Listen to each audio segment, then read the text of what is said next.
I think it's also important to reason from first principles rather than by analogy. So the normal way that we conduct our lives is we reason by analogy. We're doing this because it's like something else that was done, or it's like what other people are doing. Me Too type ideas.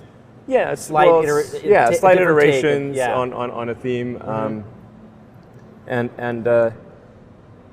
it's because it's kind of mentally easier to reason by analogy rather than from first principles. But by first principles is kind of a physics way of looking at the world, and what that really means is you kind of boil things down to the most fundamental truths, and say, okay, what are we sure is true, or as sure as possible is true, and then reason up from there.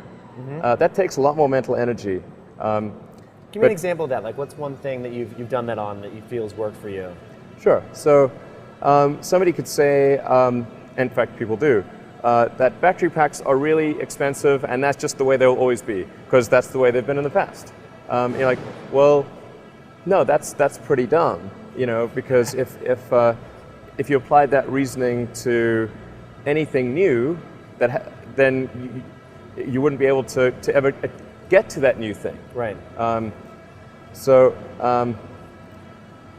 It's like you can't say, horses. Nobody wants a car because horses are great and we're used to them and they can eat grass and there's lots of grass all over the place and there's there's no gasoline that people can buy, so people are never going to get cars. Right. People did say that. And for batteries, they would say, it's going to cost. Historically, it's cost $600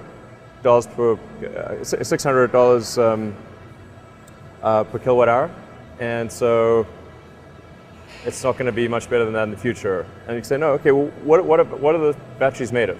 So first principles would be to say, okay, what are the material constituents of the batteries? What is the spot market value of the material constituents? So you can say, okay, it's got cobalt, nickel, aluminum, carbon, and some polymers for separation, and a steel can. So break that down on a material basis and say, okay, what if we bought that on the London Metal Exchange, what would each of those things cost? Like, it's like $80 per kilowatt hour. So clearly, you just need to think of clever ways to take those materials and combine them into the shape of a battery cell, and you can have batteries that are much, much cheaper than anyone realizes.